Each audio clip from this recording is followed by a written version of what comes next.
एक देश में एक राजा ने एक उड़दी घोषणा की कि मैं अपने राज दरबार को जनता के हाथ में सौंपने वाला हूँ। इसलिए सुबह 7 बजे सबको राज दरबार में बुलाओ और उनको कहो कि जो भी कोई राज दरबार के किसी भी चीज को हाथ लगाएगा वो उसका हो जाएगा।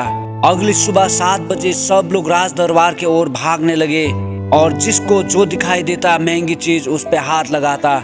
कोई सोने की कुर्सी पे हाथ लगा रहा था, कोई राजा के राज मुकुट पर हाथ लगा रहा था, कोई सोने के बिस्तर पर हाथ लगा रहा था, कोई हीरा चांदी मोती पर हाथ लगा रहा था। सब लोग व्यस्त थे, भागा दौड़ी कर रहे थे। उतने में एक छोटी सी लड़की सुनसान और चुपचाप एक कोने में खड़ी हुई थी। राजा ने उसे देखा और पूछा, सब लोग अपने अपने मनपसंद चीजों को चुन रहा है, बेटी क्या तुम्हें कुछ नहीं चाहिए?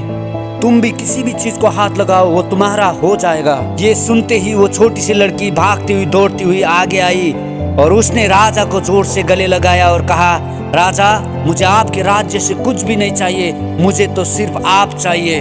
राजा ये सुनकर भावुक हुआ और वो दोनों आपस में गले लगकर रोने लगे।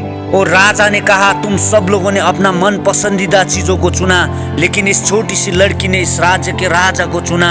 इसलिए जो राजा का है वो इसका है। आज से इस राज्य के राजकुमारी ये लड़की है, तो ये सारे साम्राज्य इसका है। बाइबल मत्ती का पुस्तक 6 अध्याय में लिखा है, परंतु पहले उसके राज्य और धार्मिकता की खोजी करो और ये सारी चीजें तुम्हें दिया जाएगा। सारे संसार का और सृष्टि का सृष्टिकर्ता परमेश्वर है और हम इन दिनों ऐसे लालची हो गए हैं कि हम सृष्टि के हर एक चीजों को हाथ रखने के लिए भागा दौड़ी करते जा रहे हैं। हम इतना लालची हो गए हैं कि हमें जो दिखाई देता है उसी के ऊपर हाथ रखकर हम उसे पाना चाहते हैं।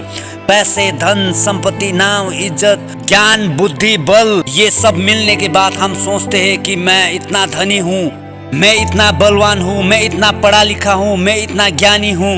लेकिन क्या फायदा उस धन का जिसमें परमेश्वर के आशीष ना हो? लेकिन क्या फायदा उस ज्ञान का जिसमें परमेश्वर के प्रकाश ना हो? लेकिन क्या फायदा उस बल का जिसमें परमेश्वर के आशीष की सामर्थ और आयु ना हो?